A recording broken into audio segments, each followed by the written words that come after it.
How about now? How about now? Can you hear me now? Yeah, just got out of the shop. Got the haircut done. Decided to go with the Groucho Marx eyebrows, just a little extra. Um, they'll fade. They're just generally speaking, eyebrows went before the hair did, went completely white. So couldn't see my expressions. Now I've got these kind of. I wanted the ones that came out to here kind of thing, but she talked me out of it. What I really wanted was to just shave them completely and just get just a simple eyebrow pencil, just kind of go like up to here, then kind of like back down again. I think that would have looked pretty bitchin', but nope, they talked me out of it. So anyway, now everybody can see all of my expressions, and like I said, it'll fade in a day or two. So there you go. Angry Bill, yes, this is Angry Bill. It's Vulcan Bill. Regular Bill. Sad Bill. Very sad Bill. And this is my 9G turn Bill. So, anyway, I hope everybody's satisfied with the performance tonight. So anyway, yeah. So this is the first show since the debate, which I didn't watch. I had a bad feeling about it. I just don't have the stomach for these kind of things anymore. So I just basically took a nap. I woke up after the debate was over, and excuse me, last stretch. Oh, my cool USS Ronald Reagan. There's freaking stuff falling off of me. It's like it's snowing in here. I have a scalp condition. It's not dandruff. It's kind of a scalp condition. That I guess it is dandruff. It creates dandruff. But in any event, it can get really nasty. But there you go. There's this Ronald Reagan CBN 76 baby. Anyway, so I didn't watch it. But I did wake up, and then first thing I did is I was lying there half asleep. I got out the phone and I went to Instapundit and saw Steve Green's drunk blogging, and the last is always on the top on that thing, and he said, "Oh, so it wasn't a great night for Trump," blah, blah, blah, on and on. And then I looked at the election betting odds, and when I went to bed, before I took my nap, Trump was up 3 or 4, and after the debate was over, she was up 4 or 5. So I thought, no, that's probably not great. But turns out things are actually not. So I'm not hysterical about these short-term things. Let's see what the numbers are now, just because it's a fun little tradition. It's kind of like Thanksgiving here at the house.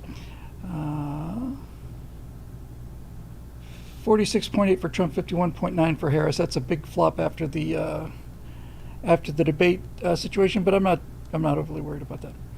Let me see, 47. That's a 4 or 5 point lead, so it's significant. But as many people are pointing out, independents went to Trump 2-1. They did a Reuters had a 10 undecided voters. This is what you might call a small sample size. I think these eyebrows are too dark. I'm going to have to get some sandpaper. Mark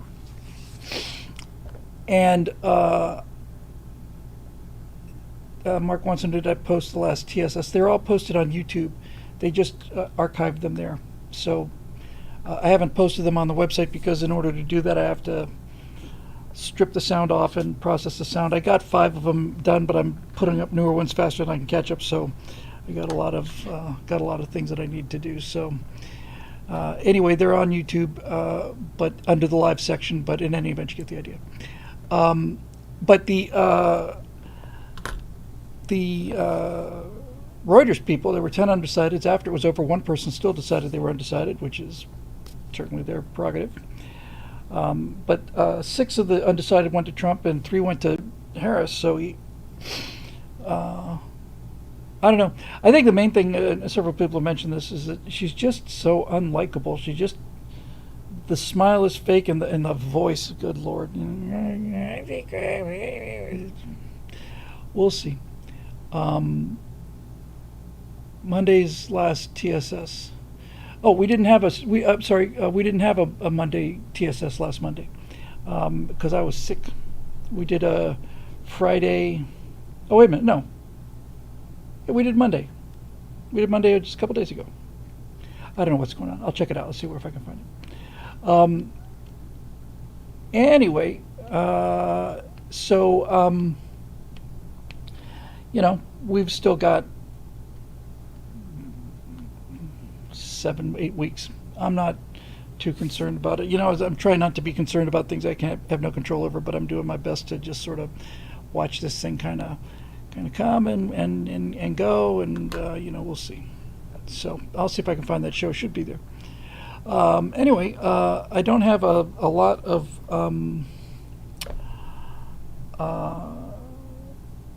really stuff to talk about. I did not see the footage from Polaris Dawn, although it looked like it was going to be pretty impressive. But I think what I will do, since I didn't get the questions done last time, I think what I'll probably do is just jump into questions now, and I'm a little voice is a little strained still, so we'll see. You should watch it. Trump has some good points, good one-liners. Oh, he sniped a "excuse me, I'm speaking now" line. That would have been money to. I would have paid money to see that.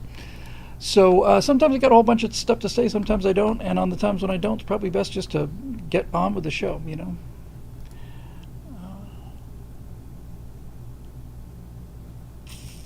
Let me just darken this baby down a little bit. I'm a little bit hot for a nighttime show here.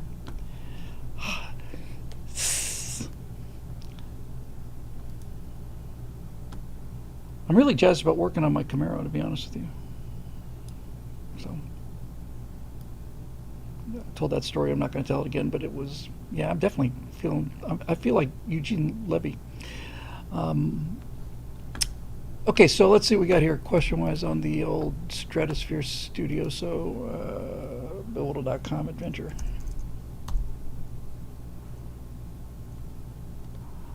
I've been always constantly talking about I forget things during the show, and I've been a little worried about my memory. But recently, and I don't know why, but recently, I can't believe how sharp my memory is. I mean, I'm just like, just it's all trivia and stuff, But I was sitting there the other day, and it's sometimes I'll do this just to, just kind of like just to run a diagnostics on the system, see how much memory drive fragmentation we got going on. And I was and I thought, okay, so let's see what would be fun. Let's do geography. Let's do countries. How many countries can you think of, and top cities? Let's start with Europe. And I was just punching it. I'll give you an example just to show you how impressed I am and how impressive I am. I was thinking, okay, so let's see, we got Europe. Let's just break this down and do it the easy way. England, London, Wales. It doesn't have to be the capital, just at least a city in the country. It's usually the capital. Wales, Cardiff, Scotland, Edinburgh, Northern Ireland, Belfast, Republic of Ireland, Dublin, Paris, France, Paris, Belgium is Brussels, Netherlands, I think, is Amsterdam, Spain is Madrid, Portugal is Lisbon. And then you get the Baltic states, which are a little tough. Vilnius in Lithuania, Tallinn in Estonia, Riga in Latvia. You get Helsinki, Finland, Stockholm, Sweden, Oslo, Norway, Copenhagen, Denmark, Berlin, Germany, Warsaw, Poland, Budapest, Hungary, Prague, Czech Republic, Bucharest, Romania, Sofia in Bulgaria,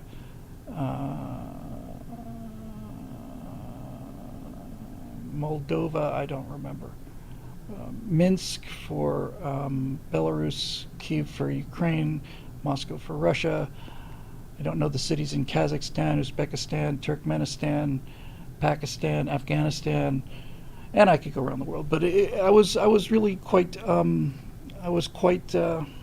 pleasantly surprised that the circuits aren't dead anyway. Sometimes they're just disused. All right, so we go to our questions, see what we got here now that I'm finished wallowing in my own spectacularness. Africa's hard. I could get most of the countries in South America and most of the cities in most of the countries. Africa is the one that's the toughest for me. It's fun to do, go around the world and see how many of them you can get. I think I was talking last show or the show before about the 88 constellations, and now I'd love to just be on a drive with Phil and have Bobby with a piece of paper and how many of those 88 constellations we could get. I bet we could get to 65. We might even get to 70. But somebody mentioned this last time, and somebody said Fornax. Yeah, there's a constellation called Fornax the Furnace, if I remember correctly. So it's good, though. It is good for you to do memory exercises because not only do they test the system, they also give you a little bit of, exercise. Okay, members. Forum.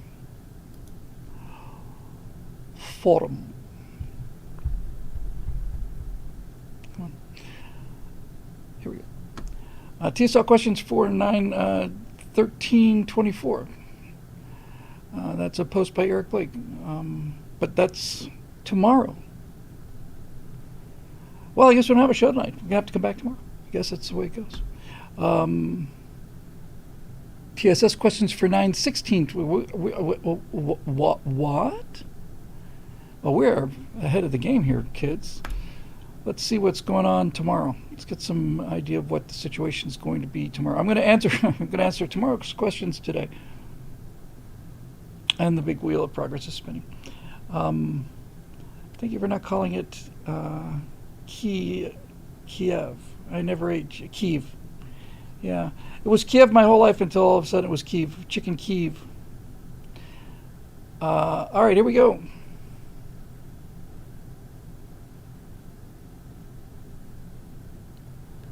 So we got Eric Blake insisting on something here that I don't know anything about, and I didn't know anything about it last time the question appeared. And since I don't know anything about it this time, I'm just not going to do it. Here's another one from Eric Blake. So I figured you'd appreciate this as a half-Brit. Shortly after the assassination attempt on Trump, it was called to my attention that Electoral Day this year just happens to fall on a certain specific date. By all means, take a look at the calendar. Is it the gunpowder plot? Turns out it's the gunpowder plot. Remember the 5th of November, gunpowder treason and plot. I know of no reason the gunpowder treason should ever be forgot. As a half-Brit, I'm sure you appreciate that ironic stroke of happenstance. We've certainly beheld a gunpowder treason, although the assassination attempt, especially how inept or worse the Secret Service was, and frankly, it should never be forgot by the electorate, directly or not. The deep state, I'm starting to get confused, almost got the leader of the opposition killed, and they certainly had a general plot to take him out one way or another. So, Bill, could this date for Election Day be a fate? A MAGA revolution incoming, provided the electoral remember? The electorate, remember. I just don't have the brain circuitry to handle too much Eric Blake tonight, apparently. Here's, for those of you unfamiliar with the backstory here.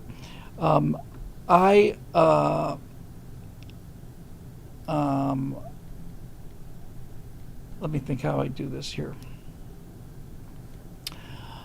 As a small wee lad, I grew up on the island nation of Bermuda, which is still part of the British Commonwealth, one of the very few remainders, I think. The great thing about that was I got a chance to go to British schools, and it was British culture and very, very British island, and I hope it still is to this day, although I have not been since 1972, which is a while now. And one of the holidays that we celebrated there, which was not called Gunpowder Plot Day, was called Guy Fawkes Day. So Guy Fawkes was a actual guy, the very famous mask from the movie, is it V for Vendetta, which I saw pieces of and just looked like gutter trash to me. But so Guy Fawkes, I'll tell you about how I came onto the Guy Fawkes phenomenon. Guy Fawkes Day is the closest thing the British have to the 4th of July because it's a time for bonfires and fireworks. And so my dad, being a superb hotel manager, even though he's an American, I'm an American, it's an American hotel catering to American tourists. My dad was extraordinarily, profoundly determined to make sure that that hotel was Bermudian entity, and that it was about Bermuda and not an outpost. Not like a colony on LVN 432 or whichever LVN it was. So we celebrated Guy Fawkes Day with fireworks at the hotel, which was awesome, and a big ass bonfire. I'd never seen a bonfire before. It was great. And so what happens on Guy Fawkes Day is they build an effigy. It's a word I didn't know before then. LV 426. Thank you. Sorry. Thank you, Dave Big Booty. And I'd never seen a bonfire. It's a gigantic pile of wood. And they make an effigy of Guy Fawkes. They put him on a chair. And this is all news to 6-year-old Billy, or 5 or whatever. It might even have been 4. First time I saw it, 4 or 5. And so they got the straw man stuffed in all these clothes, and they bring him out. They've got a guy with they're just drumming him out there, and they put him on this giant stack of wood, which to me looked like about the size of Mount Everest, but I'm relatively sure that if I'd seen it as an adult, it would appear smaller than that to me now. But then they light it on fire, and he goes up in smoke, and everybody cheers. And I'm saying, why are they burning this man? I mean, I knew it wasn't a real man, but why are we cheering this burning of this guy? Well, because his name was Guy Fawkes. Okay, what was it about Guy Fawkes that was so awful? Well, it turns out that Guy Fawkes was a rebel, and if memory serves, he tried to blow up the Parliament of King James I, if memory serves. I want to say that's correct. 1660 something, maybe 16 something or other. There was a plot to destroy the Parliament. This was a very, very turbulent time in British history. Queen Elizabeth, if I remember correctly, had died, and she was Protestant, which became Church of England, its own branch of Protestantism, so that Henry VIII could marry who he wanted to 6 times. 1611, earlier than I thought. So it would have been James I, though, I believe. And so Elizabeth dies without heir or issue, and they bring down King James VI of Scotland to be King James I of England, first of the Stuart kings, and a bunch of people didn't like that, and so they slowly built up these gigantic kegs of gunpowder underneath the Parliament building, and they were supposed to light it on fire, and they caught a number of conspirators and hanged them all. Or they actually didn't just hang them. I think they drew and quartered them. I don't know if they burned Guy Fawkes at the stake. It makes sense for the bonfire, but whatever the outcome was, he became the face of the plot, which became known as the Gunpowder Plot. And as I recall, things didn't end well for Guy. It was quartered. And I'm relatively certain that they put his head on a pike and put it up on top of London Bridge. And that was a thing. I wonder when they stopped doing that, because that went on for quite a long time. You would arrive in London, the first thing you'd see as you crossed the Thames or the Thames, I should say. As you cross the Thames into London, you'd cross London Bridge, and there'd always be these heads on pikes. These are most recent criminals or traitors or whatever, and they left them out there for years and years and years. Cromwell's head ended up out there, and that was. There's a story about Oliver Cromwell's head, where his head was put on a pike, and I think his head actually survived and became like a curio, and then disappeared for like a couple hundred years, and it showed up in like a circus or something like that. Something really, really weird about Oliver Cromwell. So, for those of you not up on your British history, there was an interregnum period there. Again, this is off of memory. I want to say it was about 14 years where there was no King of England. James I was succeeded by Charles I, who was even more unpopular. And there's just Starlink launch going up in 10 minutes. Let me just check something.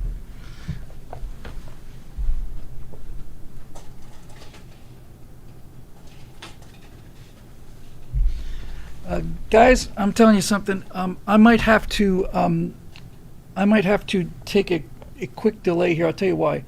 I just looked out the window.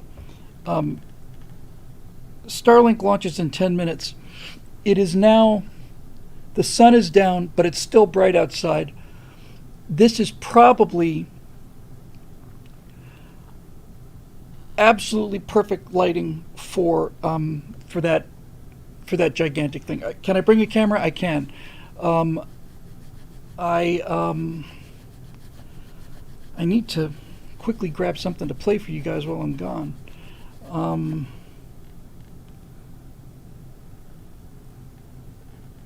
I'm literally out the door and I can watch it, and I get the feeling I need to text Natasha because this one could be really good. I'm awful sorry about this.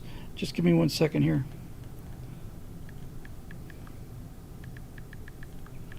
Please just talk amongst yourselves if you're watching this live, and if you're watching this on recording, just feel free to fast forward. I promise I won't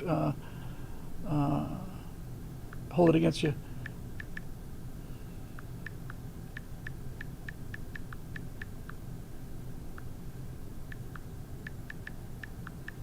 I will go out and I will record this, and there's a little tiny little wide angle lens on this thing, but this might be one of those things where if I miss it, I'll be angry for the rest of my life because this lighting might be just about perfect.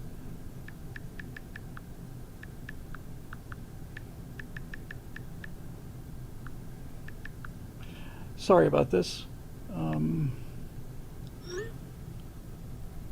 Let me show you. If this were stress for studio night, I would do it, but it's not. Let me see what's going on launch time here. Yeah, this might just be absolutely freaking ideal. 5 minutes and 38 seconds to the launch. It generally takes about 2 minutes for the rocket, 2 to 3 for the rocket to clear the horizon. I'm 200 miles, almost precisely 200 miles from the launch site. I'm going to go down and watch this. I don't want to miss this one. This one could be really spectacular. So yeah, they'll be able to see the eyebrows from the rocket tower. This way you get a play. How was the launch feel? It was unbelievable. I'm a little kind of annoyed about this if you haven't been able to tell already. All right, well, that certainly got my attention. So I can, regardless of whether we get the super spectacular lighting, I'm gonna, what am I gonna do? I'll bring it back up and I'll pop it in the machine and we'll do all those things. I'm still here. Yes, I'm still here. I got to go down and get my garage key card out of my car, or else I won't be able to get back into the building again. Oh, actually, I could just leave the door propped open. Everybody's saying go, go, go. You know what? I think I'd rather wait down there than up here because I don't want to miss it. So I think what I'll do is I'll just let the stream. If anybody comes in and we've got both of these things going. If it turns out that somebody shows up and says, "Hey, where's Bill?" It's like, just tell him he's out watching the SpaceX launch, which is getting, honestly, if the lighting had been any different, if it had been later or earlier, I've seen so many from here. I've seen probably 5 from now on, from here, and another 3 or 4.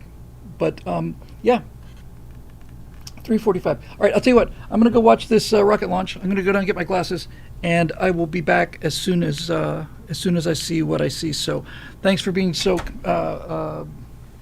considerate, and everybody just talk amongst yourselves, and I'll be back as fast as I can.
told you they're idiots. They'll stay there watching a blue screen forever.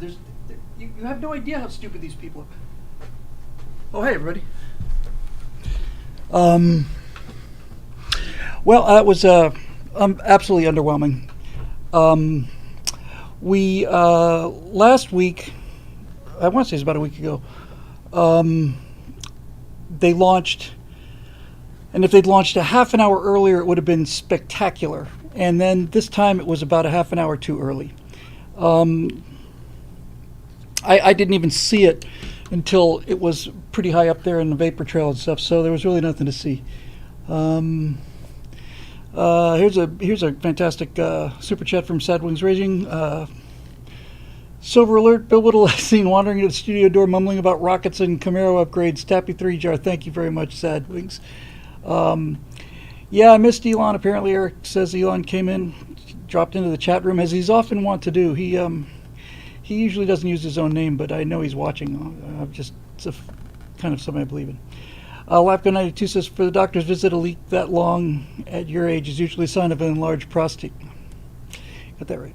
Also went to the, see these little guys here? Like I said, I was in the shop today.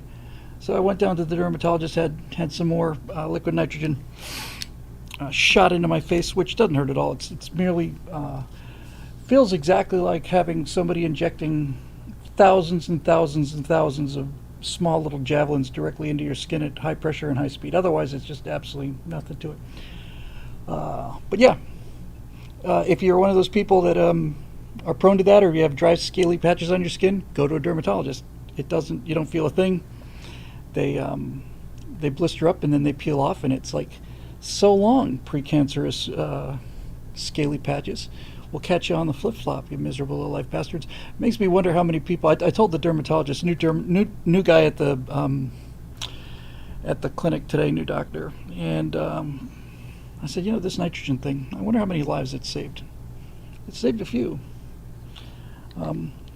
It's just been amazing. You get to burn off all these nasty epidermal cells, and you don't destroy the dermal cells, so they get new epidermal cells that get made by the dermal. The dermal pressures it up, and then you have skin, which is, I've always felt, not only useful stuff to have, but cosmetically speaking, I find that I generally like people with skin on more than I like them, without the skin. It's just me. Your mileage may vary. All right, let's see, back to the questions here, and so I think that'll do it for Guy Fawkes. Marusha Dark, good Lord. Okay, got some reading to do, so let's see what we got. Topic, MGTOW's second time. MGTOW is the acronym for Men Going Their Own Way. We've talked about this a few times before. Note, Bill, before I get to my question, just want to let you know I've asked Razorfist during the debate if he'd have you on for a stream. As much as I'm sure we'd all love to see a hash out Abe Lincoln, I think you might have more in common to discuss, so please consider reaching out to him. What did he say? Did he say yes? I have no idea how to reach him.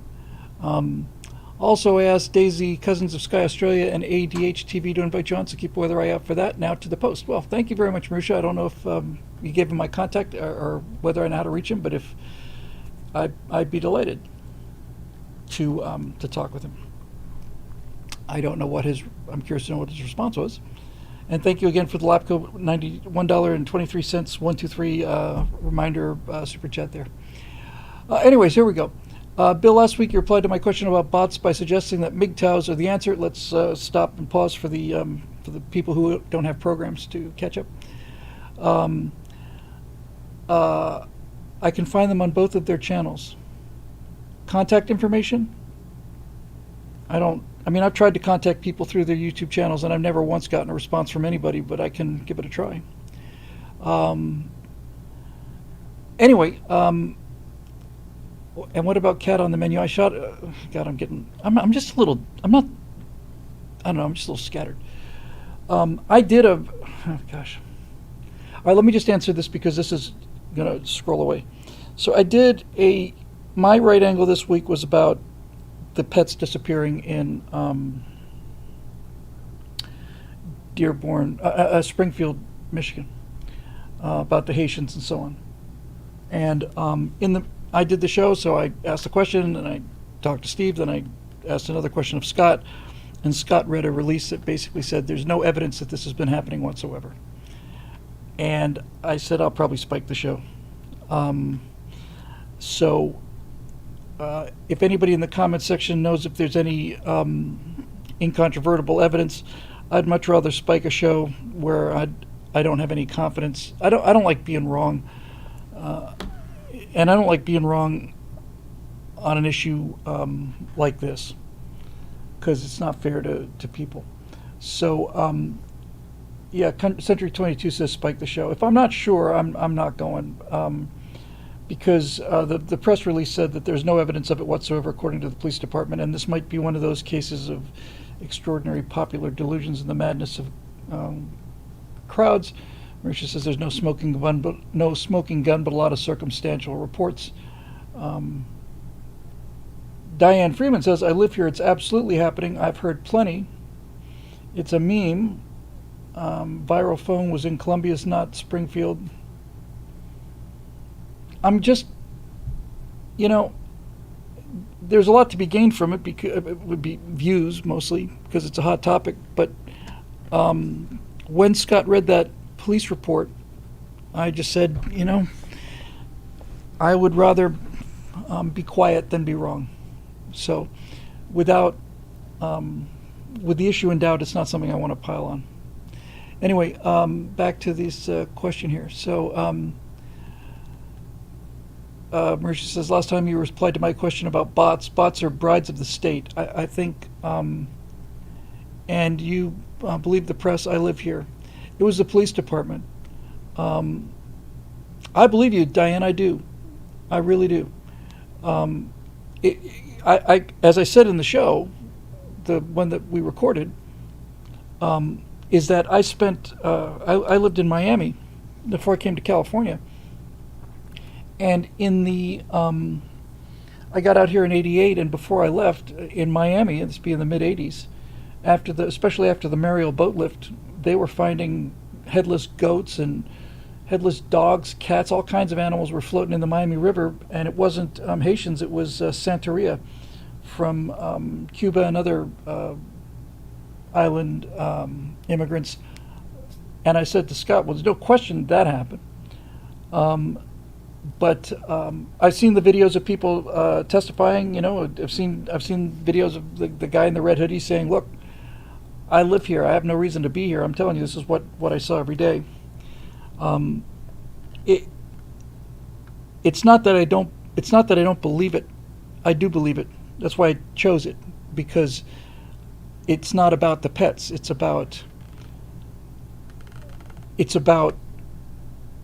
my position was, and I'll get to your question in a second here, Marisha. My position on it was, look, whether it's true or not, put that individual issue aside.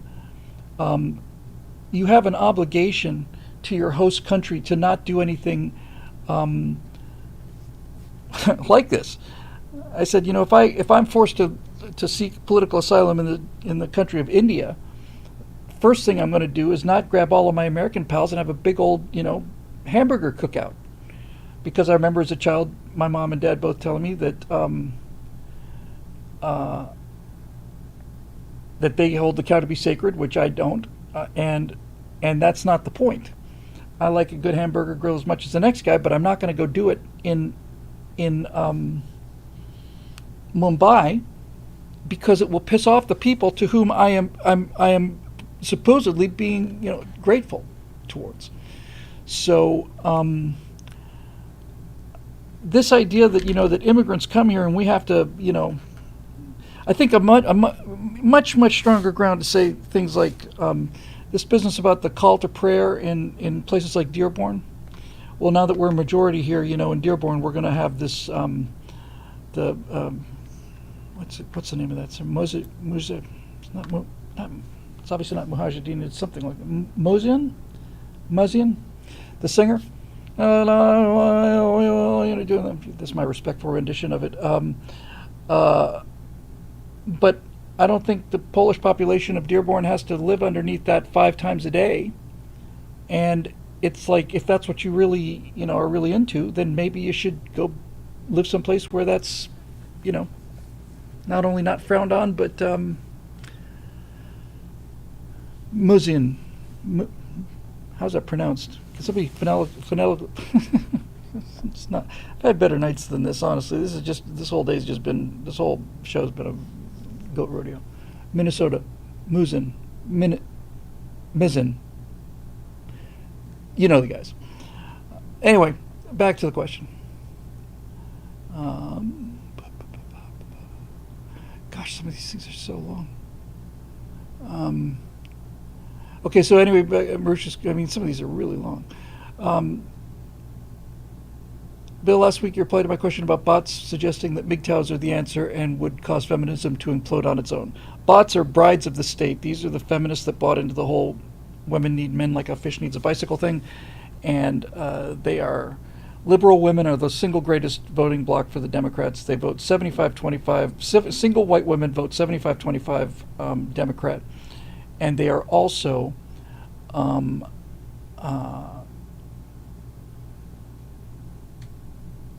whites are about 70% of the population, so it's the single greatest voting bloc. Brides of the state are these women that are dependent on the state for subsidies and for protection and for health care and who's going to look out for me when I'm old, my grandchildren. No, you don't need your grandchildren. Gavin Newsom take care of that for you. You got nothing to worry about. Everything's just completely fine. He cares about you. I just have to answer this very quickly. Real good idea says, Bill, do you have a Camaro? I'm new around these parts. Always happy to be welcome new players here.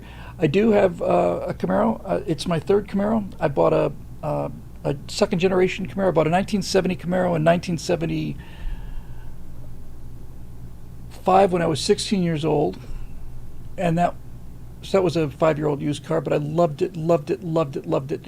And then in 2012, I bought a Gen 5 Camaro. Was my first new car ever. In 2012, I was 53. And then I had that until 2018, and now I have a 2018 Camaro and G6, and I make my final car payment on that car next month, and then it's mine on mine.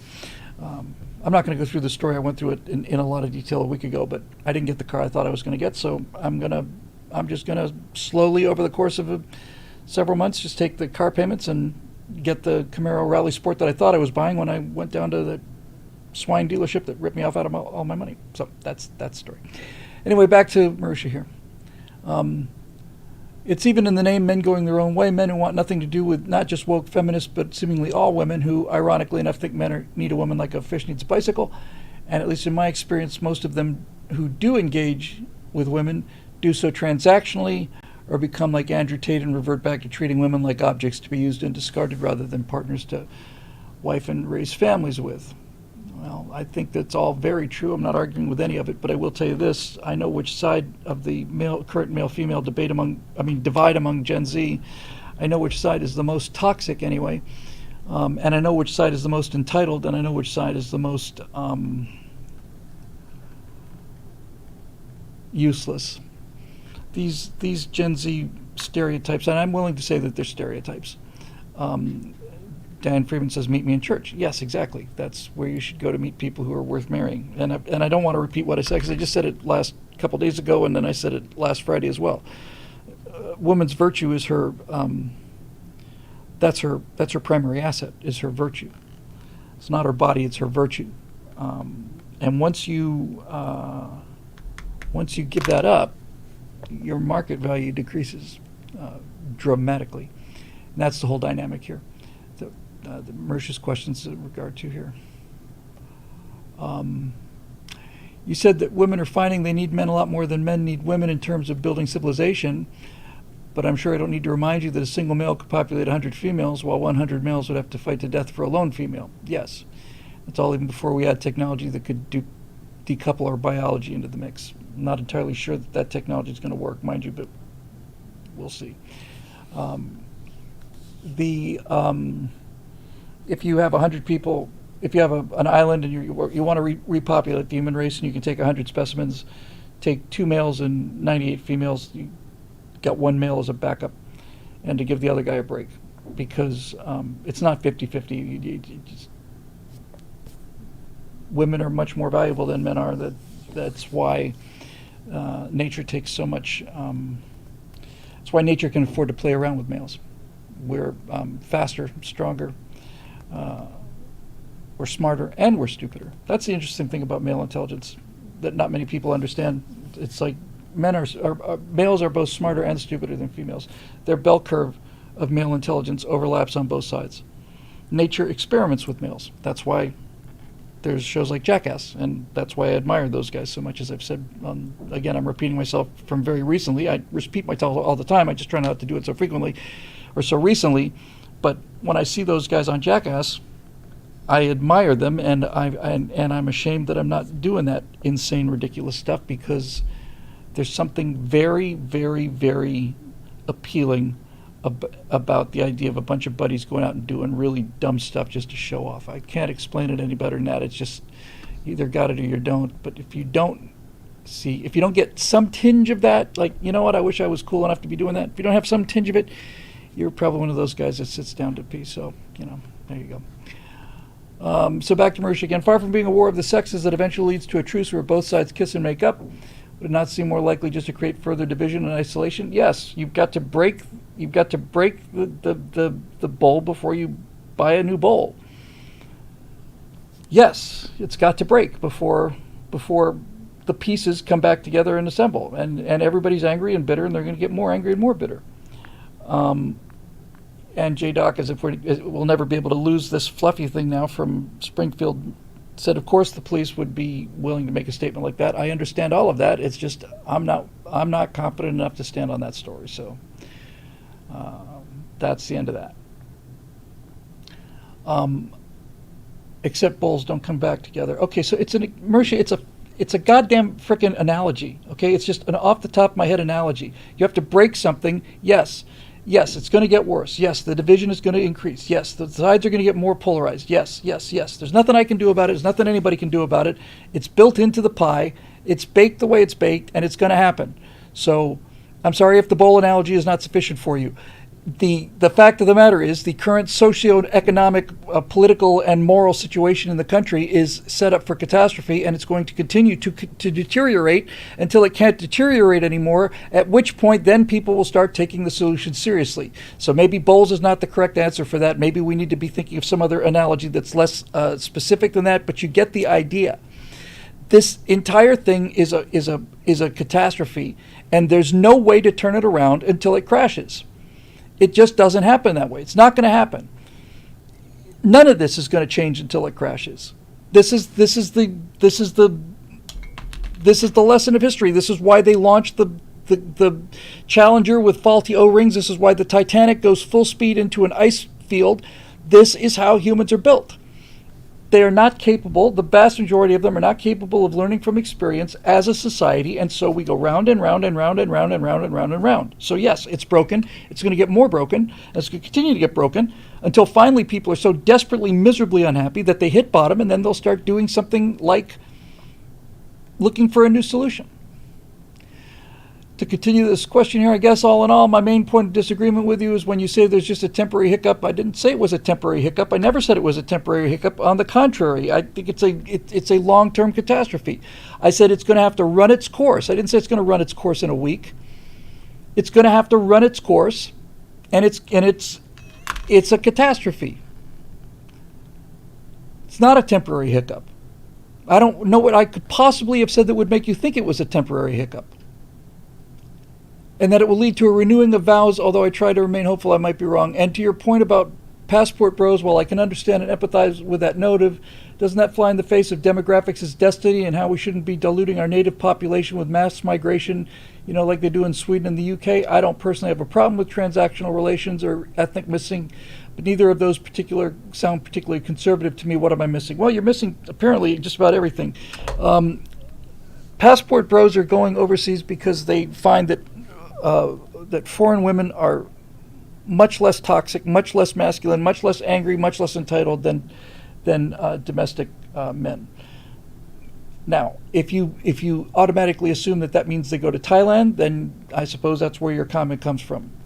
But I never intended to be a passport bro. It was not my intention. I didn't go looking for a foreign bride. I just happened to marry one from Russia, who looks exactly as I do. She has the exact same skin color as me. Not that it would have made any difference. I would have picked her no matter what she looks like. But this whole, I mean, I don't know how you could misunderstand the point I was making as deeply as this. There's nothing about this that's temporary. There's nothing about this that's trivial. There's nothing about this that's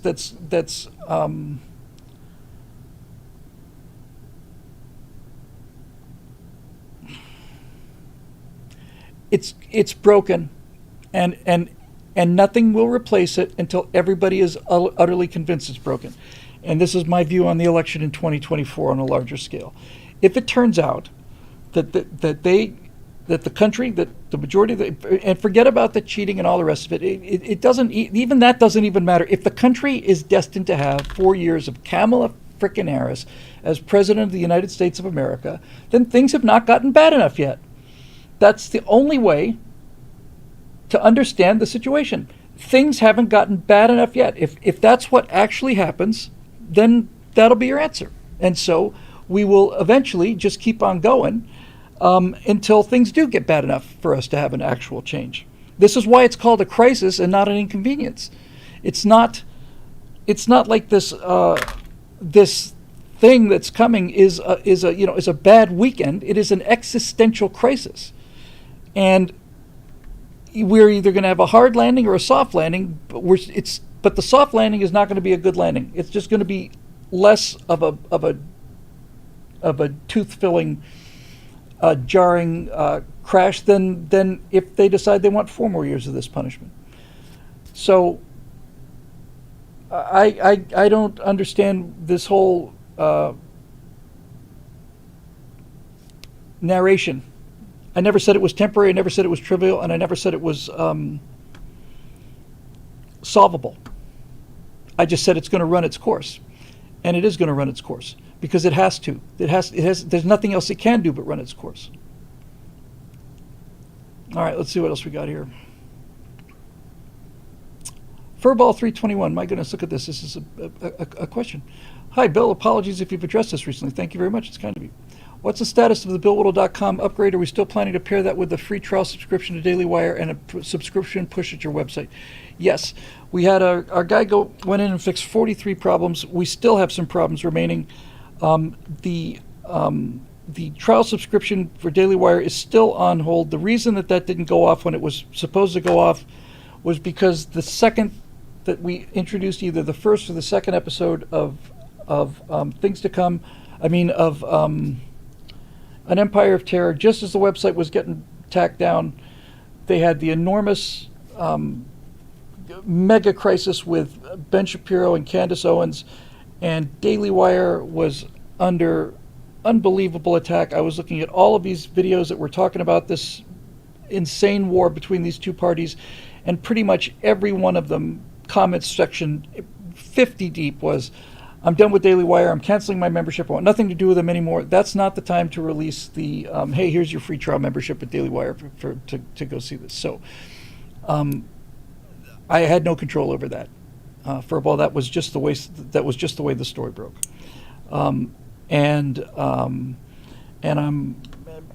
We had a question 2-3 shows ago or something where it's a shame that you're not trying harder to get people to see the Empire of Terror, and I replied, look, I'm not the multi-million dollar marketing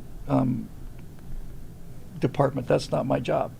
There is a multi-million dollar marketing department at Daily Wire, and I said, I will be anywhere, anytime, on any show.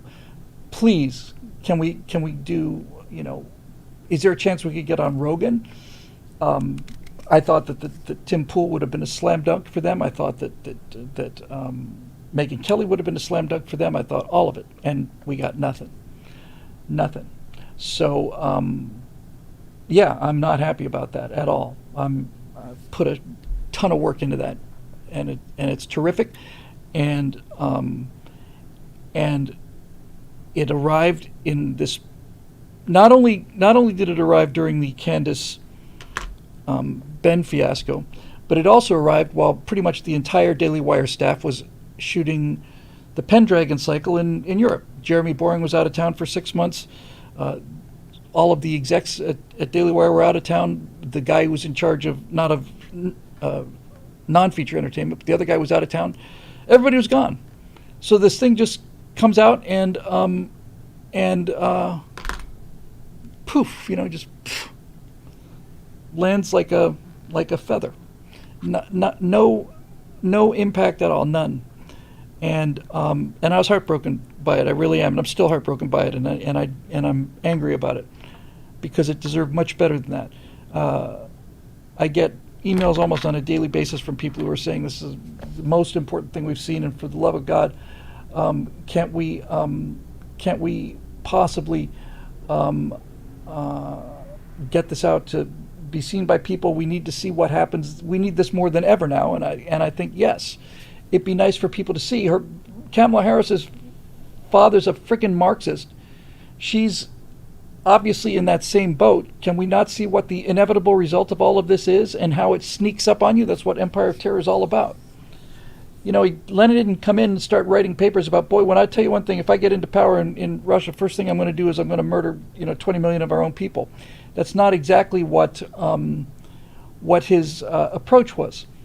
They snuck it in, and the entire Empire of Terror is nothing but Lenin in his own words talking about how stupid people are and how you have to ruthlessly exterminate all of the opposition in order to gain absolute power for Lenin and the party, for the Bolsheviks.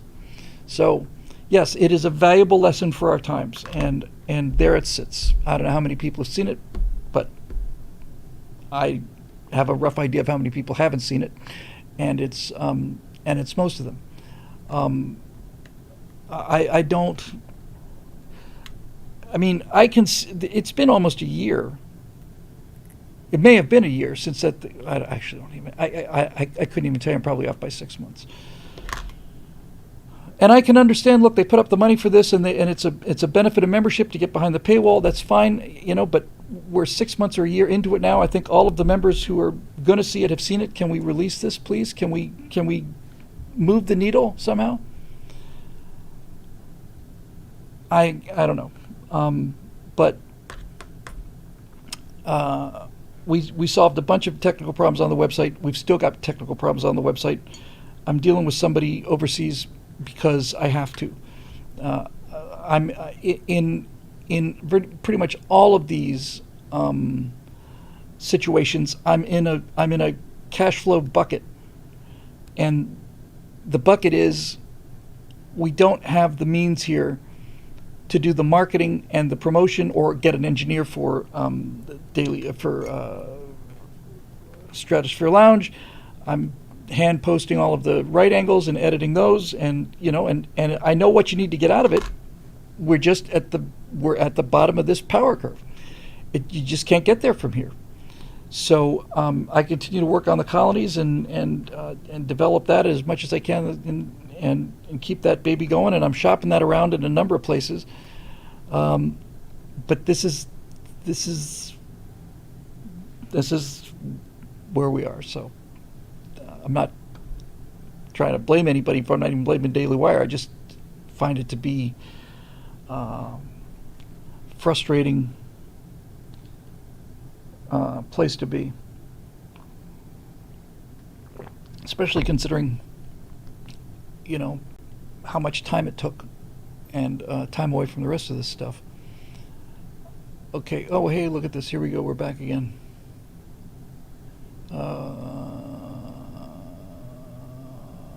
Okay. Well, it's from our friend Broke College Student, who I have a great deal of respect for. So it's a long one. Let's just chew it up. Hello, Bill. Hello, Broke College Student. What I write below is meant to be adult and is meant to be in good faith, but is contentious. We're already in. We've had trolls in the comment sections a couple times last couple weeks. I just go in and delete them. They just come in with this raging, the Jews control Hollywood, right? Why won't you say so? Well, I banned that person, and then I had an hour-long conversation about the background of the Jews in Hollywood and how they got to manage studios and all the rest of it. So as far as I'm concerned, we're a go. It's not really a question, but it's where my wife and I are at. We have ties to Ohio and have been following the Springfield situation this week, so here we go again now. This may be something pushed me over the side. We'll see. I know your perspective would be in good faith. I'd like to follow up next week if anything I say is misunderstood. I write this in response to the stories about Springfield, Ohio, 20,000 Haitians in 4 years in a town of 60,000. Aurora, Colorado, Venezuelan gang took over an apartment block. Southport riots in the UK, stabbing of young girls by a second-generation Rwandan immigrant. Douglas Murray and Victor Davis Hanson have spoken about some of this, and I'll reference them for some of my examples. These stories and many more that I could list revolve around illegal hostile peoples within the U.S. and Europe. In Europe, these people are Islamicists who hate the native European peoples, massive rise in rapes in Europe, no question about that, and are engaging in ethnic violence. In America, these include South Americans who hate Americans and trash their surrounding areas, see some of Hanson's shows, not to mention the presence of gangs and criminals. The cause of this is either deliberate hatred of indigenous people by governments, such as Ilhan Omar, or, as Murray argues, circumstances that have gotten away from countries who defer and worsen these problems because they're too hard to handle. I expect nothing from liberal governments about this except the hatred of the native populations and two-tiered policing. Native populations would be the Western culture populations, not Native Americans or Indians is a better term for those people, I think. I do expect more from nominally conservative governments, but I believe they're made impotent by the following. 1. Many conservative elites are wealthy enough to shield themselves from these consequences and are not sufficiently motivated. Yes. The working class bears the brunt of these consequences due to migrants, including economic deterioration, reduction in safety, failing infrastructure, hospitals, roads, etc. Yes. Hanson did something not long ago that I referenced on a show several weeks ago, where he said that the elites can have a policy that destroys regular people's lives. For example, let's close nuclear power plants, let's open solar power and wind power plants in California. What this is going to do is it's going to mean the electricity here is 35 cents per kilowatt hour. Rich people can afford to pay their electric bills without any problem. He said that Hanson said in the Central Valley, it's places like Walmart are pretty much packed 24/7, and they're packed not because people are shopping there, they're packed because they've got air conditioning there. They're just getting out of the heat. They're just plain living in Walmart because they can't afford their own air conditioning.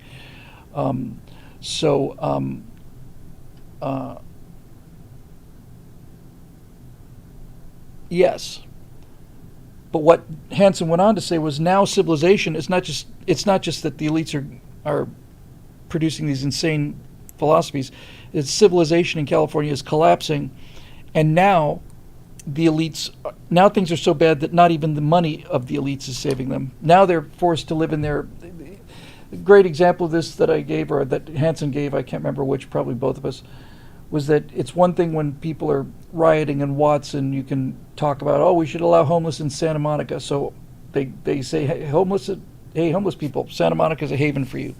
Every homeless person in America then moves to Santa Monica, and then very quietly Santa Monica gets them all and kicks them all out, and they go up to Bakersfield or Fresno or something like that, some place where it doesn't freeze during the winter. So what Hanson was saying, though, is that that's one thing to say, well, we should defund the police because all the riots are in South Central. But when you start saying, let's defund the police as a limousine liberal, and then people follow you home from Beverly Hills or they smash the windows on Rodeo Drive, now all of a sudden it impacts your life and your money can't protect you from this.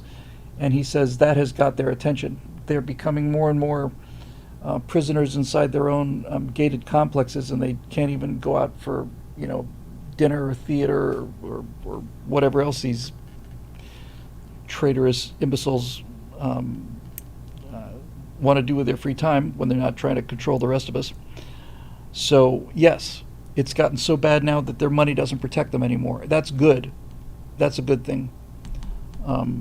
It's not good that things are deteriorating. It's just a sign that you're getting closer to bottom, which we are going to have to hit, which I become more convinced of every minute and more prepared for. It's like, okay, be nice if we had a shallow bottom, but apparently the beatings will continue until morale improves, and we're going to find out in 8 weeks just exactly how true that's going to turn out to be.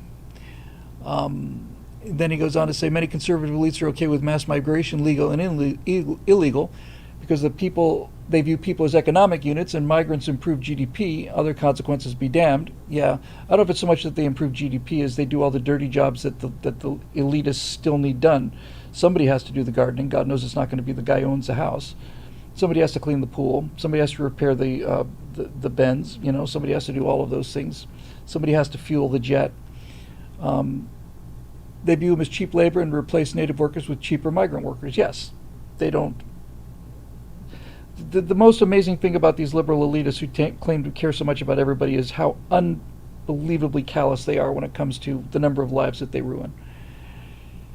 And his third point is many conservative elites would rather be popular with the media than to do what needs to be done, one example being Dick Cheney. Yeah, thanks a lot, Dick. The rest of you, Cheneys and all the rest of you, people that I defended for years and years and years because I believed you were acting in good faith. And anyway, enough about that. This is generating an understandable amount of resentment from the native populace towards their representatives for their failure and these hostile, incompatible peoples, and I count myself among that populace, as do I. In addition, there's not much people like me can do about this. For example, Springfield is a red city in a red state, and nobody voted for the situation they're in, and retaliation would be viewed as overt racism. Now that I disagree with there.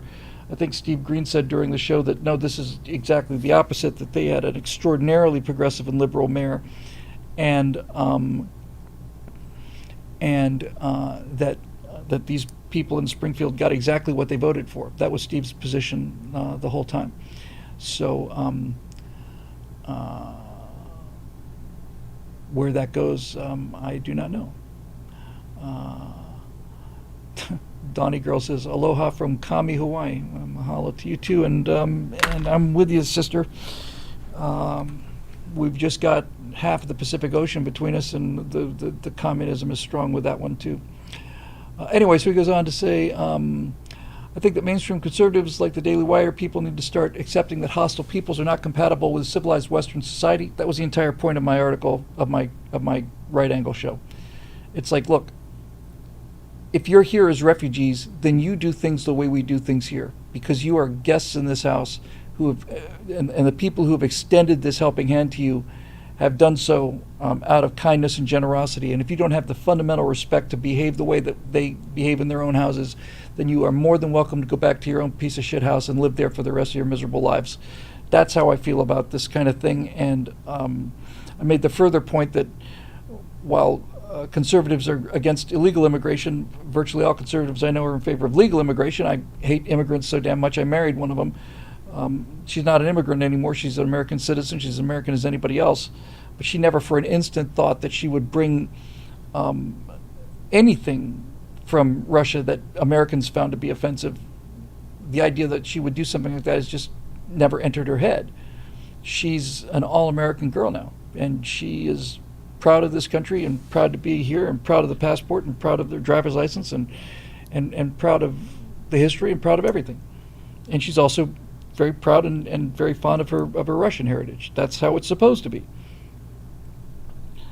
But yeah, a Norwegian study notes no non-European population is on average a net tax contributor. Of course they're not. It's not scalable to have the government vet people the same way you vetted your wife. It is not. Therefore, migration from non-Western and uncivilized societies is not sensible or sustainable for this nation. It isn't. Conservative elites need to take this with significantly more weight than they currently are if we want to maintain a civilized and successful country. Yes.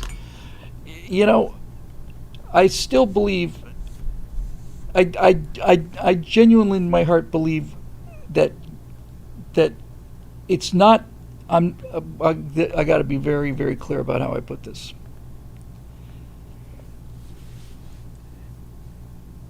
Haitians, thank you, John. Once again, every single show, $99 super chat. God, man, you're putting my non-existent kids through the college that I would not send them to. Thank you.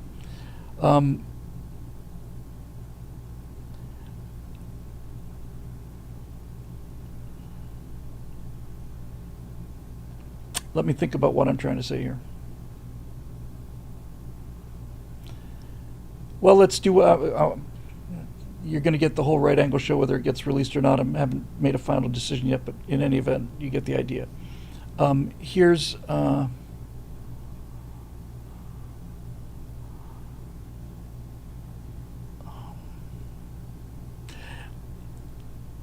okay, so this is not platitudes. This is me expressing my opinion in as wide a perspective as I possibly can so that everybody knows exactly how I feel about these things. There are millions and millions of patriotic Muslims in this country. There are Muslims in the military that are fighting on our side. They're risking our lives for this country. Anybody who denies that is just plain wrong.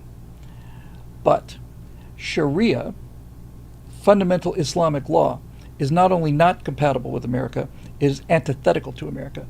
You cannot have Sharia law in the United States of America and still have it be the United States of America. And if you come to America and you want Sharia, you're in the wrong place. You need to go someplace else. If you, on the other hand, you're a Muslim and you want to come to America and you want to celebrate the 4th of July and you want to practice your own religion the way that everybody else practices their own religion, mind your own business and be a good neighbor, then you are welcome here. Marush Dark says you can't serve two masters. That's exactly right. And so now we talk about things like the Haitians. I actually don't want to talk about the Haitians. I want to talk about this. All of the legal immigration that's occurred in this country, you think I had this realization the other day. It's like you look at it and you go, wow, it's so varied. You know, we had it was settled originally by English settlers, and unquestionably, the structure of the country is based on English culture and English, British, if you want, British customs, British law, British politics, British everything, and also a fair amount of Scots-Irish orneriness about being left alone and not wanting other people, treading on you. That's the country. That's what made America America, and that's the blueprint. That's the blueprint. That's the term I'm looking for. That's what the blueprint says. And that blueprint is more successful than any other blueprint in the history of the world by an extraordinarily wide margin. Fantastic. So, you have a wave of Irish immigrants. And there was a tremendous amount of resentment towards this. And if you saw gangs in New York and all the rest of it during the Civil War in the 1840s, 50s, and 60s, when the Irish came over, especially after the Irish famine, there was tremendous resentment and resistance to Irish settlers in America. Irish need not apply. Those signs were everywhere and so on. And so you are always going to have that kind of backlash. Then a generation or two passes, and then you have all of these Italian immigrants, and you had then you had the second generation Irish people, Irish Americans, talking about how we got to get rid of these Italians who are coming in and ruining everything. And then you go on and on and on, and then you had the South American immigration, the Cuban immigration. I was in Miami, got there in 1970, saw the whole Cuban immigration thing, saw the trouble with assimilation, saw the resentment on the part of young Cubans who were feeling like they were not at home here and they weren't back where they grew up, and I lived it. I saw it. But virtually all of those countries had a common cultural foundation, Western foundation. The only examples I can think of that didn't in the past of this country are Chinese immigrants and to a lesser degree Japanese immigrants. So Chinese immigrants would come and they'd form the little Chinatowns and stuff, but that doesn't mean that they haven't assimilated. China is a civilization. It's a different civilization, but it's a civilization. It's a civilization with different rules. But now we're talking about immigration from places that have no civilization. There's no civilization in Yemen or Afghanistan. There's no civilization in Haiti. There's no civilization in,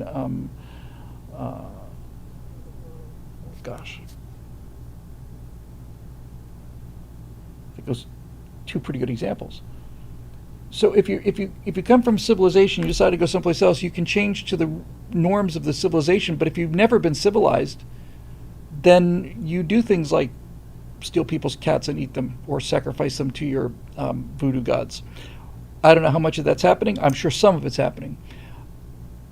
I'm not going to get into this. This thing's been like a shadow over this entire episode. I have an obligation to myself. I don't have an obligation to anybody other than myself. I have an obligation to myself to be confident that when I make something or give an opinion on something, I've got some factual basis for this opinion. And when Scott read that statement from the police department that undermined my factual certainty and moved it into a state of factual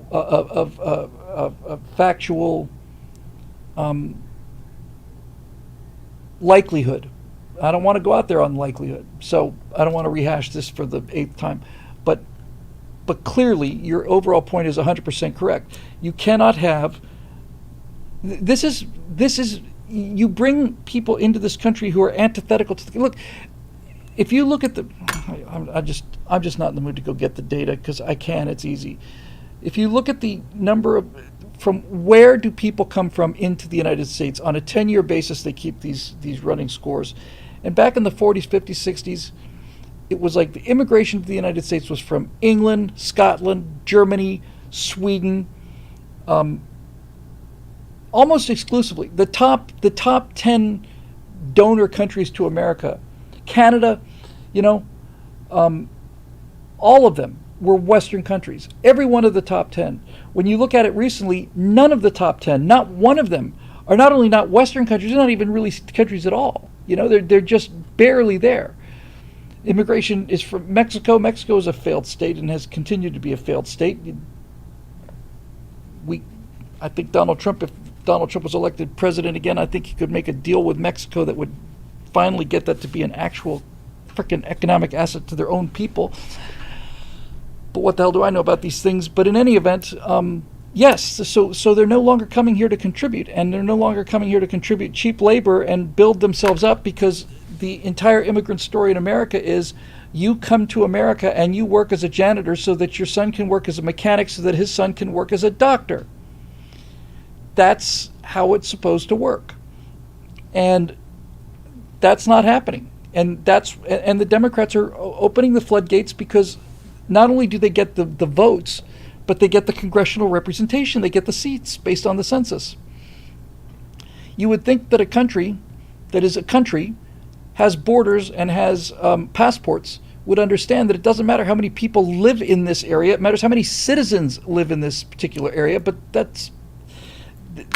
it's not like the people who are destroying the system don't understand how the system works. They understand perfectly how the system works. And more importantly, they understand how our psychology works, which is why we let them get away with it.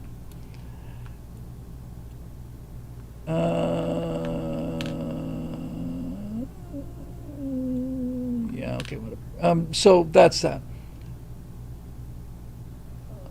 Okay, Eric Blake, second time in counting. All right. Now, I know you don't tend to look much on international politics. You certainly made that clear last week, but bear with me. This has a connection to our nation's fate. Conor McGregor's announced bid for the presidency of Ireland. God knows the Emerald Isle could use a good kick in the nuts from a lad like himself. Now, the point is, I see a bit of a pattern here. Just like Trump, the hero who comes in to kick off a total shakeup of the system for the better has to be A, political outsider completely unconnected from the corruption, and B, a well-loved celebrity to ensure the name recognition and fan base have a chance at actually winning. Now, the successors don't need that kind of name recognition, just following the starter's lead. So how solid is this pattern, do you think? I don't know, but I know that I would vote for Conor McGregor to be president of Ireland. His name eludes me for a moment. The American baseball player who's running for California Senate. Yes, I'll take anybody from the outside. I said this before and I'll say it again. I would take a House of Representatives composed of 425 Democrats and a Senate composed of 100 Democrats if every single one of them were absolutely first time to the Senate. In other words, if they were all chosen at lottery and they were all Democrats, I'd rather have that Congress than the Congress we have now. That's it. That's it. J-Doc says, Bill, who are the police controlled by? They're controlled by the city commissions and the city commissions and all of the local electoral money that's, George Soros realized that he could make a much bigger influence instead of putting everything into a presidential election. Just buy every single state attorney general and city attorney generals, make sure the law's not enforced, make sure that the entire country sees everything falling apart so that they're filled with despair and filled with rage and hopelessness and helplessness. George Soros is the most evil bastard alive on the earth today, and I'm sure he's not going to be with us much longer. Unfortunately, his son is picking up the reins. But if there is a hell, then I know for an absolute certain fact that he's going to the very center of it. He's one of the worst, god-awful people that ever lived, and there's not enough history left in the age of the universe to determine the amount of damage that one individual has done, not just to this country, but to human happiness. He's the most evil piece of shit that's walked this face of this earth that is still alive, and the idea that this man is able to still be seen in the idea that somebody would actually even associate with this guy is beyond my understanding. Really, beyond my understanding. So you got a Guy Baylor, got a road runner, and then a road rider. Okay, then we're done because I'm just in a foul mood. I don't know why. I just am. Guy Baylor, hey, greetings, Bill. Greetings, Guy. Am I the only one who's getting concerned about this new love affair with RFK Jr.? I'm happy that he's endorsed Trump and seems to be supporting him, but I don't trust him one bit. I tend to agree with you. Joe Biden didn't invent family corruption in politics. They learned it from the Kennedys. They've mastered it for over generations. RFK Jr. is a Kennedy, after all. Although he is the black sheep of the family, I'll just interrupt to say that it does bear mentioning that all of the Kennedys got together and disowned him. So if the Kennedy family is a crime family, the fact that they've all disowned him is a recommendation for him. I still cannot believe that we haven't been using this as a bludgeon. Apparently, all of Tim Walz's family has disowned him, and they're all voting for Trump. That is the kind of statement that you can run marathons with in politics. I would never end. I would never. That ad writes itself, you know. That ad writes itself. Just Tim Walz, the people that have known him the longest and the closest think he's a terrible guy. And the people that have the strongest ties to being loyal to him think he's such a terrible guy that they're ready to break those ties. What did that tell you? Anyway, back to the Kennedy thing. I'm hoping that he brings in a few undecided voters for Trump. I really don't understand the narrative that RFK Jr. can bring in more women voters. Do any of them know the history of the Kennedy men and women? They make Trump look like a saint. Yes, but now you're talking about the fact that this is what I was talking about with what Marusha pointed out with brides of the state, with bots. These are people that that are governed exclusively by emotions and by shallow emotions. J. Doc with a super chat there says, that's why we can never get the truth anymore by police or media or anything. You actually have to have a mind and use it. Yeah, amen. So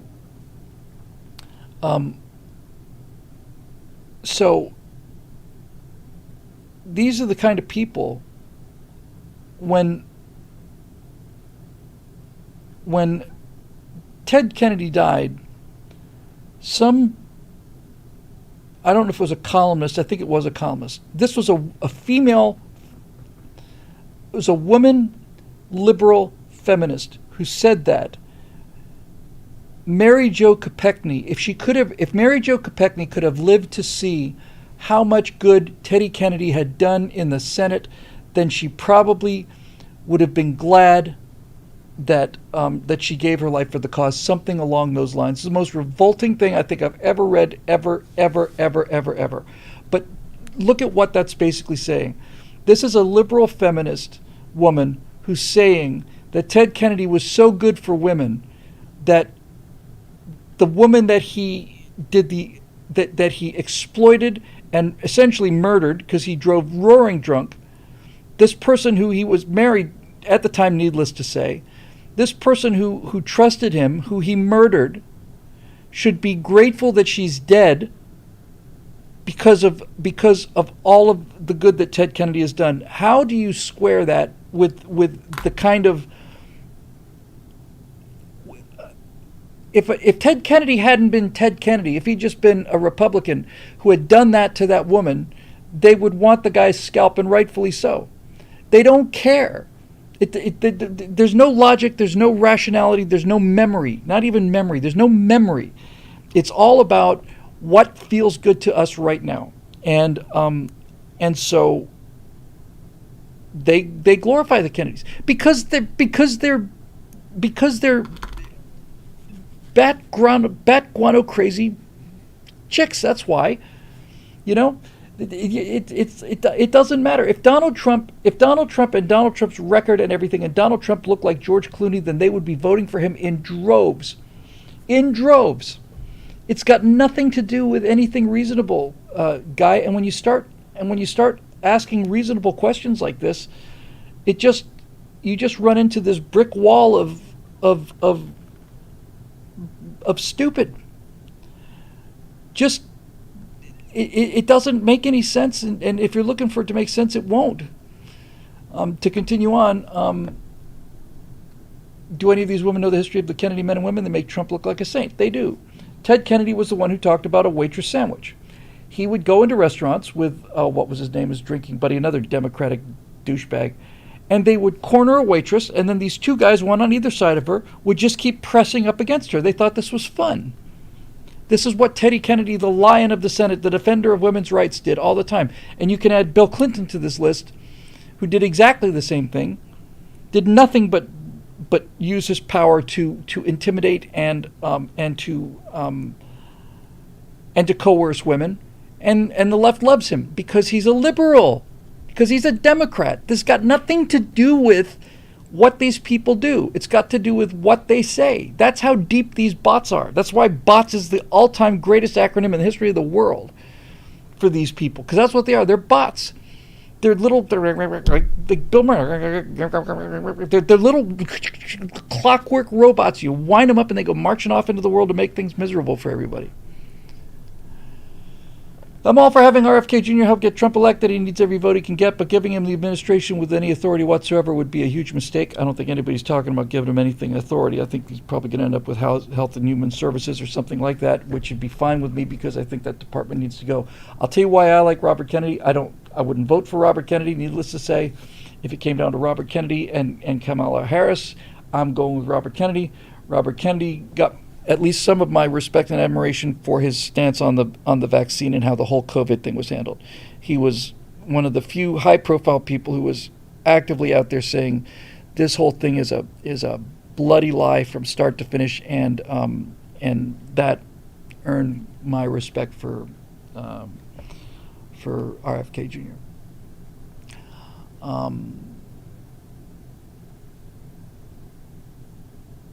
I'm all for draining the swamp, but he is a Kennedy. They're swamp creatures from birth. I will grant that RFK does have a few good concerns, but I still don't trust him one bit. I'm going to go with the black sheep of the family on this one, Guy. Apparently, RFK Jr. and Trump had a discussion about draining the swamp, and Trump basically said he made a big mistake in his first term. He completely underestimated just how deep the rot was and was inclined to go with experts because he said he woke up one morning the first day of his presidency and realized he had 60,000 jobs he had to personally appoint.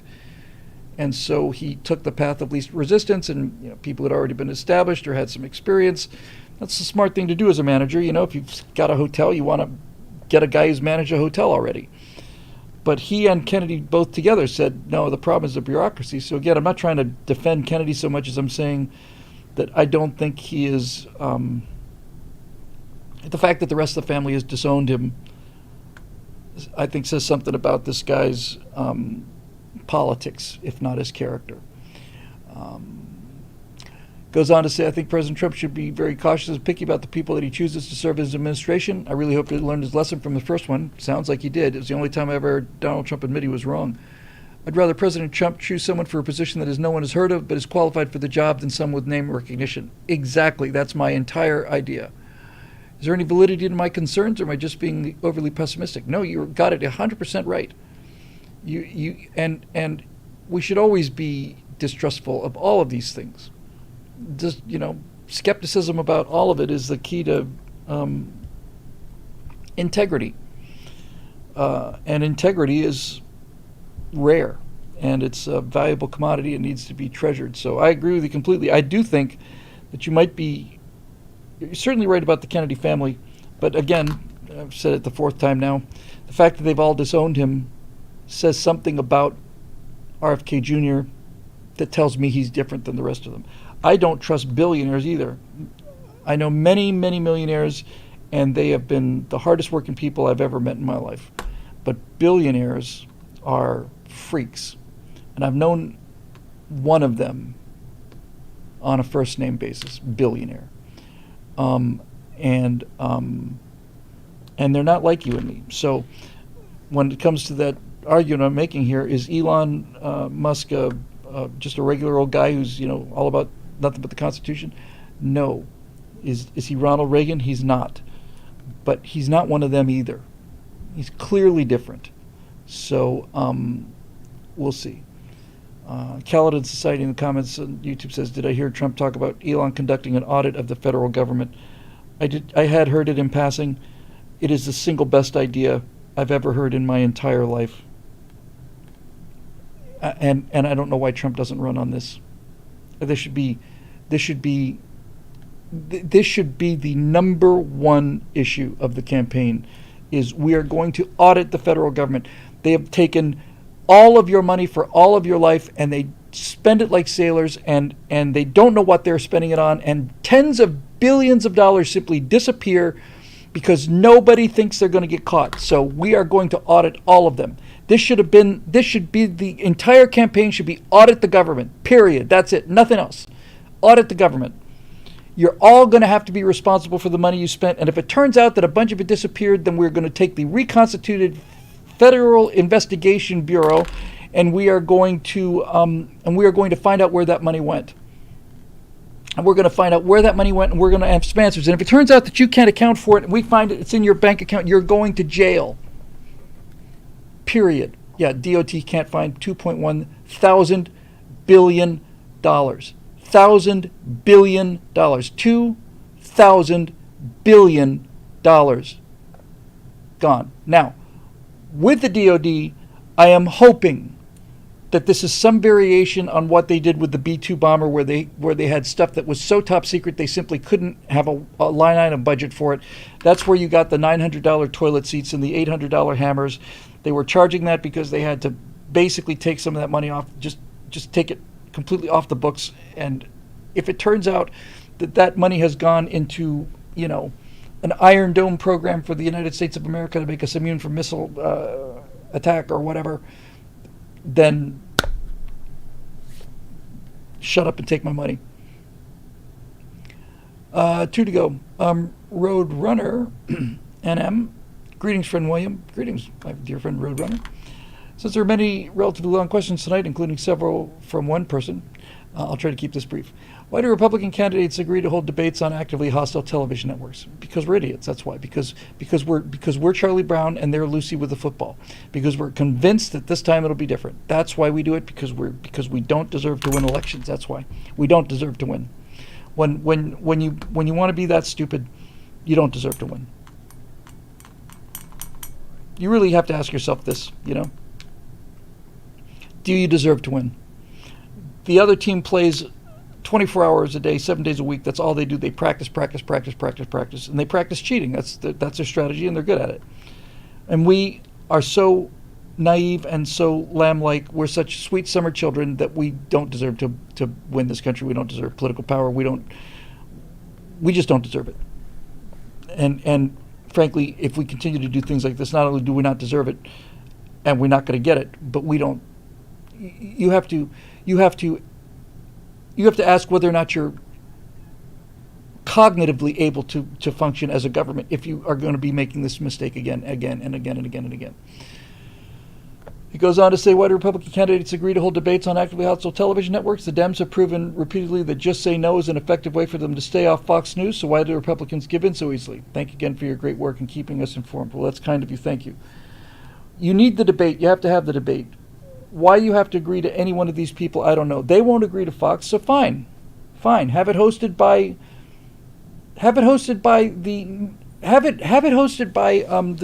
the state news media of Norway. How about that? How about they host the debate? In fact, that just flew into my head, but that may be the best idea I've had in 100 years. Yes, let's have a foreign government that we can agree on host the debate and have their news agency do it. It's going to be done by the Norwegian Broadcasting Company. They're going to host the debate. I would cheerfully trust them to be, at the very least, to be more fair than what we got now. But of course, that's a pretty low bar to clear. Yeah, fine. Okay. Have Australia do it. Although Sky News has been more critical of the Democrats than anything in this country. I watch Sky News commentary all the time. It's the only commentary I watch. Well, thank you, J-Doc. But yeah, something like that. If it turns out that they don't want to do any of Fox News or Newsmax or something, then okay. But you got to have the debate. What they want is they want no debate. That's what they want. They want no debate. They want no primary. They want no convention. They don't want. There's nothing democratic about the Democratic Party, and they do everything in their power to make sure that the people don't get involved or informed. That's what they do. They simply want power, and they're not ashamed to do it. So yes, we'll nominate a person who never got a single delegate vote. And we'll make sure that they never have any interviews with the press so that people can find out about things. And in the one case where they are culturally mandated to have at least one face-to-face encounter, they're going to stack the deck so heavily that there's no way to win. And Trump walked right into that trap, and he should not have walked into the trap. I just can't believe that they let him bait him.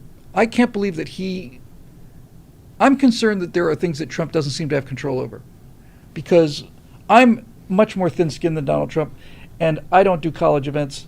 But if I was forced to do a college event, I would not lose my temper in a college event. I would just spend the week prior to going just constantly mantra of, if you get upset, you're going to lose. You're not going to lose to these people. You're going to go in there, you're going to win. And the way you're going to win is you're going to stay calm. And no matter what they do, they're going to push every button you've got. And when you feel that adrenaline rising, Bill, when you feel that coming on, that is the sign that you are losing. And you're not going to lose this debate. You are going to calm the F down, and you are going to simply play the best game you can there. And not to be able to do that is of some concern to me. Last one for the night here. From Road Rider. The more I go to Stossel's election betting odds, I wonder. The question, do people who can barely pay rent, mortgage, or buy gas or food blow money betting on who's going to win the presidency? Well, first of all, I'm entirely willing to admit that I'm too dependent on that particular site. It just made sense to me, and it's consistent, and it's updated quickly, I don't have to. It's the thing I like most about it is I can watch it over I've been watching it over the course of years now. It's not like this poll has been commissioned, that poll has been commissioned. Here's another. It's a linear thing. People putting their money down. To answer your first part of your question, there's a second part. Do people who can barely pay rent, mortgage, or buy food or gas blow money on who's going to win the presidency? I like election betting odds because I'm a huge believer in distributed intelligence. Whether somebody's betting $50, $100, $10,000 on who's going to win the presidency, they want their money back. And so they are a representative of the population. Now, one thing I think that you can say, I don't know the numbers on this. I'm basing this purely on observation. I might be completely wrong about this. But having spent a little bit of time in Vegas on a number of trips there, I find that Vegas seems to, that when I walk through a casino in Vegas, I see people of all different classes, all different backgrounds, all different incomes. I don't go to Vegas and see nothing but poor people, or nothing but rich people, or nothing but desperate people. I see what appears to me to be a very accurate cross-section of America in Vegas going there for the gambling. So I don't think that just because it's an election betting site means that they're automatically losers or lowlifes. I think there are some people with real high value there. If you just walk across a decent casino, now obviously there are some lower end casinos, but if the reason Vegas works is because you can live like a Roman emperor for 3 days. Any American with a job can live like a Roman emperor for 3 days of the year for the rest of their lives, and be served on and waited on hand and foot. Vegas is not an expensive place to be. If the reason it's not expensive is because it's paid for by people that gamble. But if you're not into gambling, you can live like a king. I mean, there's not a Winston Churchill never experienced luxury like you can get at a decent room in Las Vegas. Anybody who's got a job can go to Vegas and live like a king and be waited on hand and foot for 4 days a week, 4 days a year without any trouble whatsoever. Let me just grab the super chat before I miss it. From Douglas Nelson. Thank you for your series on the Cold War and the Empire of Terror. Would love to have a series on the Cold War aftermath. Thank you very much for the super chat. Thank you for the kind words, and that's something to think about. I told him I want to do the Navy next. I want to do the Navy and the Pacific. And I just sent another email saying, hey, can we get on with this? We'll see. And J-Doc says he'll always defend the supporters at the rally, the same ones who stood up and didn't run when he was shot in the head. He loves his supporters. Yes, he does. Trump is different. He's different. Here's the second part of Road Rider's question. The question part, is this representative of the populace, really? Or is it a slice of the populace with expendable amounts of income to risk or bet on political horse races? I know you tout the wisdom of the masses, so I should have read this before I went off on the first part. However, wealthy bettors are not necessarily all of the masses. See, so I'll just refer you back to what I just said. You don't have to be a wealthy bettor at election odds. If you walk through a casino, you will see people playing 5-cent slots, and you will see behind glass doors people playing high-stake poker or blackjack. But the really high-stake games are upstairs in the private suites, and those people are there too. So it seems to me to be a pretty good cross-section, and that to me is a pretty solid defense of why election betting odds, I think, has some real value. So there's that.